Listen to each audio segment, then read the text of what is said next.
Shalom to my brothers and sisters in the body of Yahushua HaMashyach, which is called the bride of the Messiah.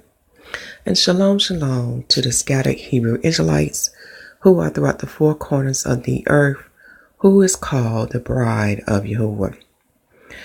Now this is part 2 of Yahuwah is an Israelite.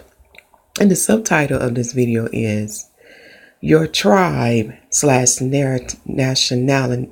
Excuse my tongue. Your tribe / nationality is the same. Okay.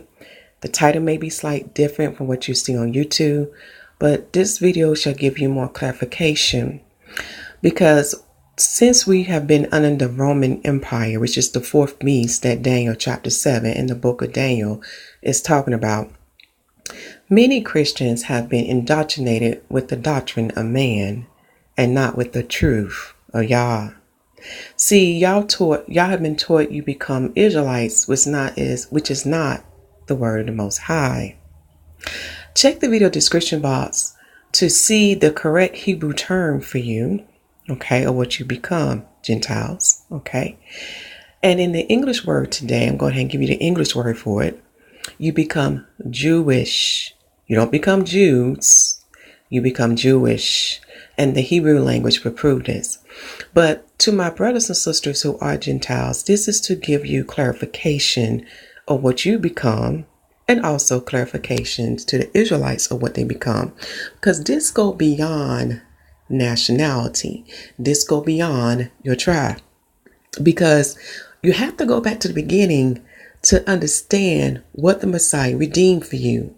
He redeemed something that was very important that you lost, Adam, mankind. Okay, so it goes higher. It's like it is above the status of an Israelite. Yes, I know my Israelite brothers and sisters are thinking, what is above the status of an Israelite? Again, you got to go back to the beginning because the second Adam set the example, and many are not catching on to it.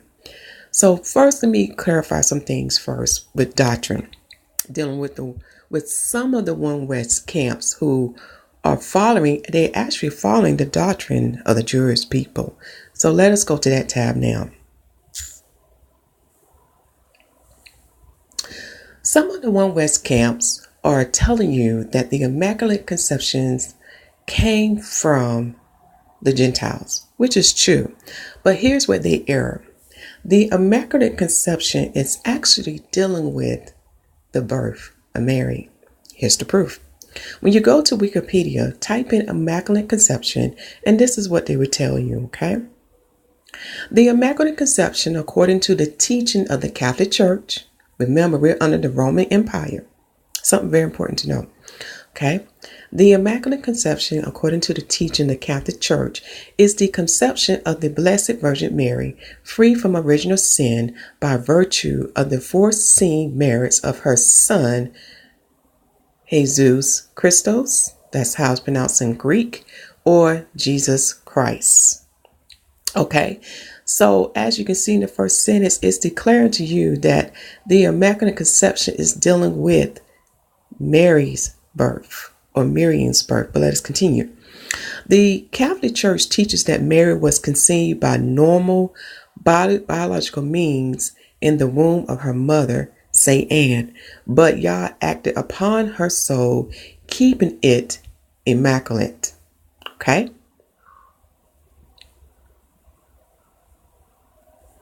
The Immaculate Conception is commonly confused with the virgin birth of Jesus. Now in Hebrew, we say Yahushua, and in English, we say Joshua.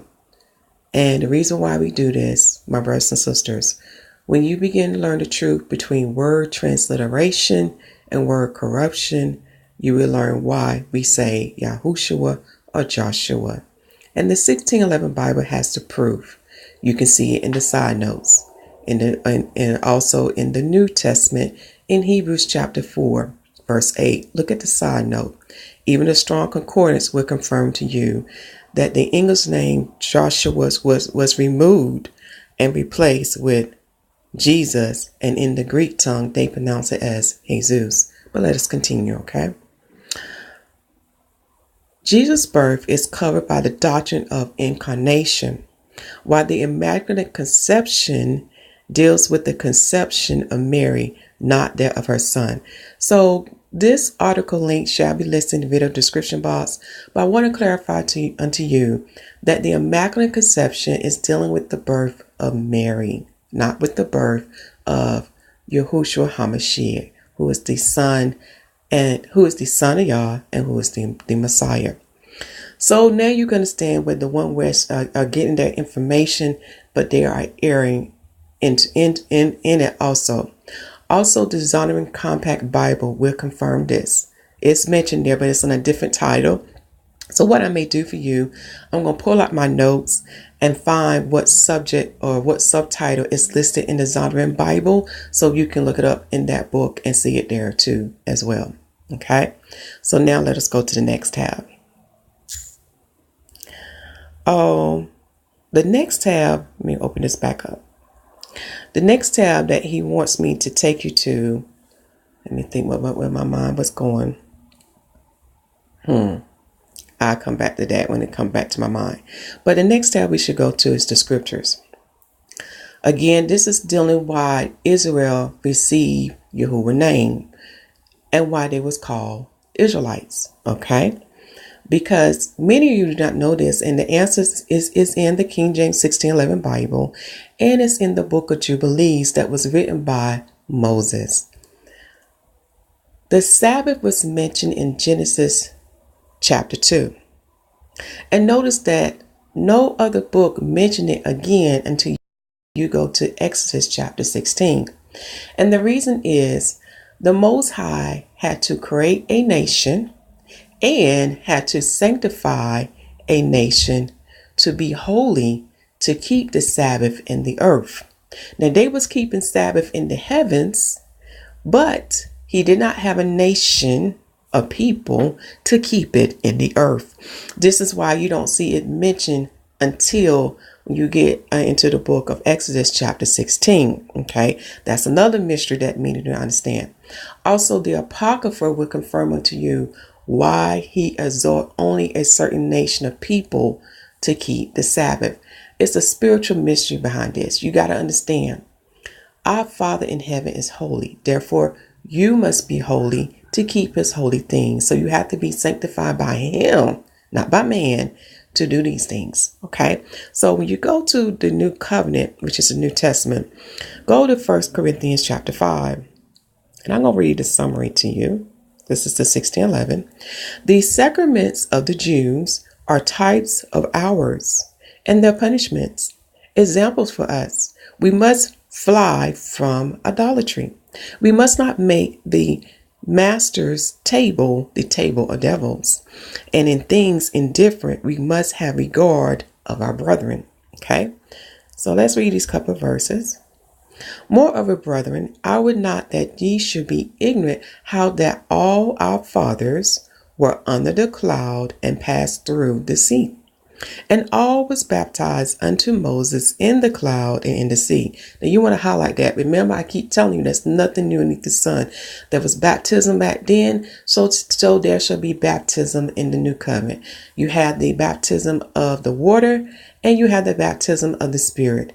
Read Deuteronomy chapter 32 and you can see evidence of the baptism of the Spirit as well. Okay. And the Bible uses not as that spirit as the spirit of wisdom, which is the Ruach HaKodesh, which is the Holy Spirit, who is the seven eyes of Yahuwah. But let us continue. Verse 3. And did all eat the same spiritual meat?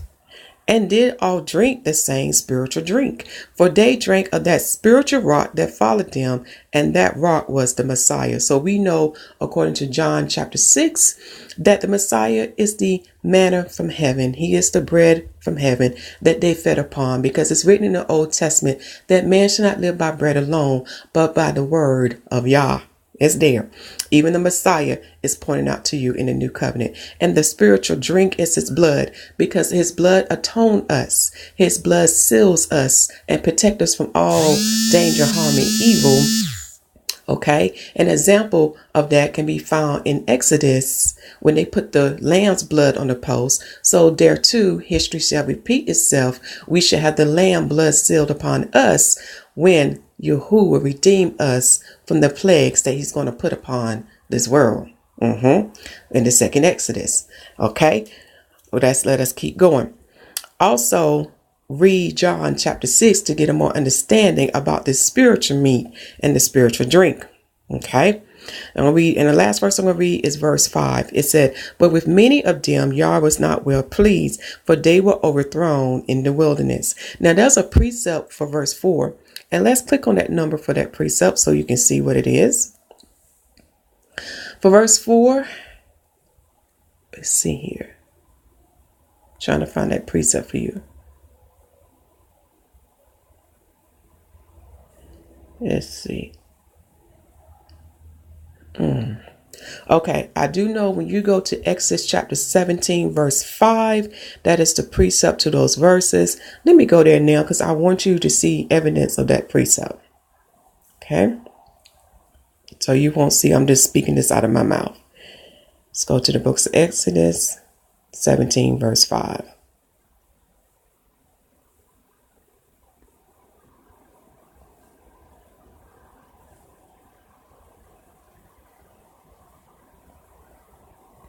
So I wanted to stay on one so I can go to the beginning of it.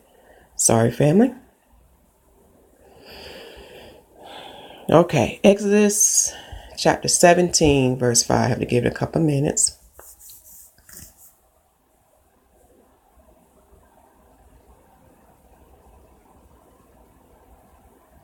Let's see, can I find it? Let me go to, oh yeah, I have to go to, I'm sorry.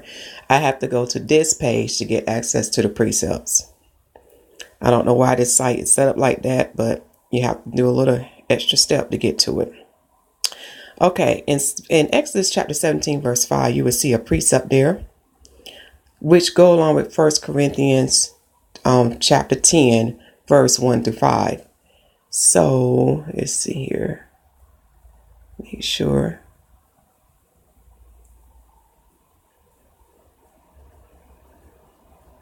And I have to go back. What I'm going to have to do is go to my notes and get that information for you so you can see that it is a precept written in the 1611 Bible, and make sure I'm not over missing it to make sure. Let me go back to verse 6 just to make sure I'm not missing it.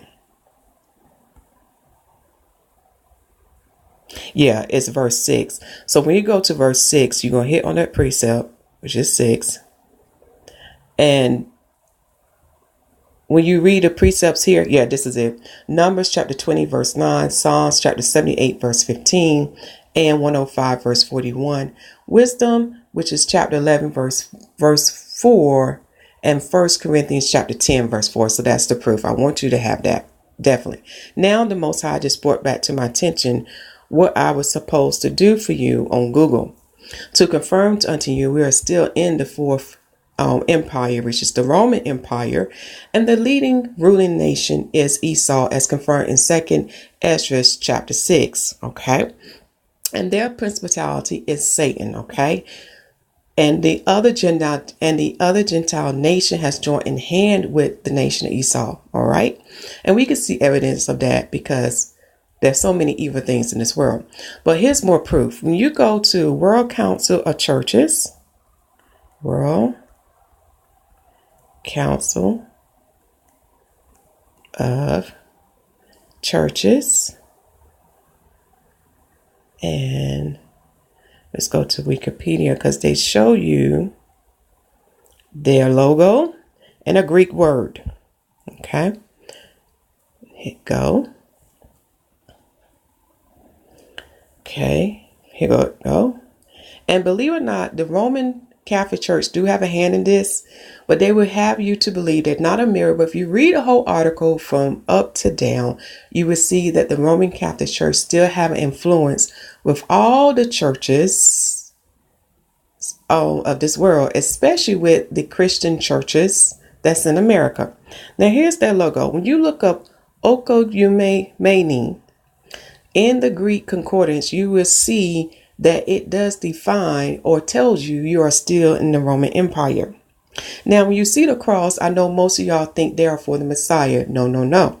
Remember, Satan copies everything the Messiah do, okay? When you go back to Picto-Hebrew and Paleo-Hebrew, the cross represent you going in covenant with whomever you're joining yourself to. So you see the Roman Catholic making the cross or making the X on their people's forehead. No, no, no. Man is not supposed to do that. Only the Messiah can make his mark upon you, because when you write an X or you write a cross, you are saying you are agreeing to that person and joining in covenant with them. Therefore, you should take on the spirit they are taking. And soon the wicked one will come with his marking. Okay. And once you receive that marking, you shall receive his spirit and be enjoined in covenant with him. That's why that is why there's no redemption for you. That's why you shall be cast into the eternal lake of fire, which is hell. So again, go back to the Hebrew letters, to the Picto-Hebrew and to the Paleo-Hebrew, because X and T stand for mark. It means mark in the Hebrew language. Something very important to see. So this link too shall be in the video description box for you to have. Okay, let me make sure we cover everything else before we talk about this tribe thing. All right. The last thing that I need to point out to you, there is a playlist put together to give you understanding why the Messiah's birth is a miracle, a sign. And if you don't believe the word, then you have no faith. When you are denouncing that the Messiah was not born of a virgin, you are denying truth. You are denying the word. Okay. So this playlist was put together for you, and it's titled The Anti-Messiah Spirit. Let me see what it let me. Yeah. And the virgin birth, the mystery of David's seed, a sign / miracle. And that's just a little summary you can read for yourself. And it gives some other information too. But in this playlist, let me scroll down. There are videos that talks about everything from the bloodline, even with Torah, to give you more understanding. Okay. Also with the prophet Isaiah. And now that we have the video dealing with Yahuwah is an Israelite, now you can understand why he is an Israelite by blood and by spirit. For his father, Yahuwah, is an Israelite. So that video will be in the playlist as well. Okay. All right. Now to the part about tribes. There is evidence in the Old Testament and the New Testament that your nationality does not change, my brothers and sisters. It does not change. This is why the Bible always make a distinction of announcing the Israelite / Jew and the Gentile / Greek or / stranger. Notice that. Proof in the New Testament can be seen in Revelation chapter 7 and Revelation chapter 21 when you read it along with Isaiah chapter 60. Please read that whole chapter with Revelation chapter 1, because again, you will see the Most High making a distinction between the Israelite / Jew and the Gentile / stranger. Okay, so it's evidence to prove unto you that your tribe do not change. Your nationality do not change, but you go, but what is happening in the body of the Messiah, which is the bride of the Messiah, you go to a higher status, and this status is even higher than an Israelite status. Okay. When you go back to the beginning of the book, go back and study Adam. What was Adam made up of? Body, soul, and spirit. Read 1 Thessalonians chapter 5, verse 23. Because the Messiah set the example. Go back and read the gospel. For when he was resurrected in body, soul, and spirit. But notice what changed. He attained the glorified body. Read 1 Peter chapter 5, verse 4. The same thing that he attained, we shall attain, which is confirmed in Luke chapter 20. So we don't go back. So we don't go to the status of an Israelite. We go back to the status of Adam. And to understand who Adam is, or what Adam is, you need to read Luke chapter 3, verse 38. This is why when we read Romans chapter 8 and Galatians chapter 4, we become the sons and daughter of Yah. That's what makes us the same. We go back to the status of Adam. Therefore, because we have the Messiah spirit in us that make us Adam, okay, then we become the children of Abraham and Sarah. Abraham and Sarah is the couple in the earthly realm, the father and the mother in the earthly realm that represent the father and mother of faithfulness. Therefore, we become the children of the father and mother of faithfulness. That's a deep spiritual mystery that cannot be taught by man. This comes by spirit, and this is what the spirit of Yah taught me. So please read 1 John chapter 2, verse 27, and John chapter 14 to John chapter 16. See, this is why you are perfect, sanctified, and holy and acceptable unto Yah. For you must have his spirit. For you must have his son's spirit in you, which is the Messiah spirit, which is the comforter. And his spirit is the only one that can bring all three to dwell in you. Okay, which is the fullness of Yah. For the Messiah spirit brings the Father spirit, the Word, which is a spirit as well, and the Holy Spirit, which is the 7 eyes and 7/7 spirits of Yahuwah, and also known as the spirit of wisdom. So the spirit of the Messiah brings all three to dwell in you. So now you're getting to understand what the book of John is telling us, that he is the way and the truth to life. Okay. No man can come to the Father, but by him. So now I hope you understand why Yahuwah is an Israelite. A very deep spiritual mystery. So please check the video description box or the pinned comment section, for Yahuwah now is speaking and giving instructions to the Israelites and to the Gentiles of what to do in these last days. For the Messiah is coming. And you need to understand the difference between the three groups and their inheritance. For each of them have a different role to play in these last days. And the three groups I'm talking about are the bride, the 144,000, and the nation of Israel. And to understand their inheritance, you got to read the whole volume of the book. For 2 shall go to the heavenly wilderness, and 1 shall go to the earthly wilderness, a mystery that many do not understand. Also watch the video dealing with Sabbath worship, enter Yah's rest, and that link will be placed in the video description box. Okay, I love you all, and Shalom. And I almost forgot this. We are in the 7th day from Adam, which is the 12,000 year from creation. This is the season for the Messiah to return, as confirmed in 2 Ezra chapter 5 to chapter 7 and Matthew chapter 24. Make sure you preach the gospel that the kingdom of heaven is at hand, for it is truly at hand now, my brothers and sisters. Make sure the people receive salvation as written in Romans chapter 10. And the people are Israelites, Gentiles, male, females, bond, free, circumcised, uncircumcised, Scythian, and barbarian. And make sure you baptize them in the name of Yahushua HaMashyach. For the Lamb set the example of the water and of the Holy Spirit baptism. And the apostles continue it as confirmed in the book of Acts. I love you all, and Shalom. And that means peace be with you. Do you know who that peace is with you? Matthew chapter 28, verse 20. Think about it.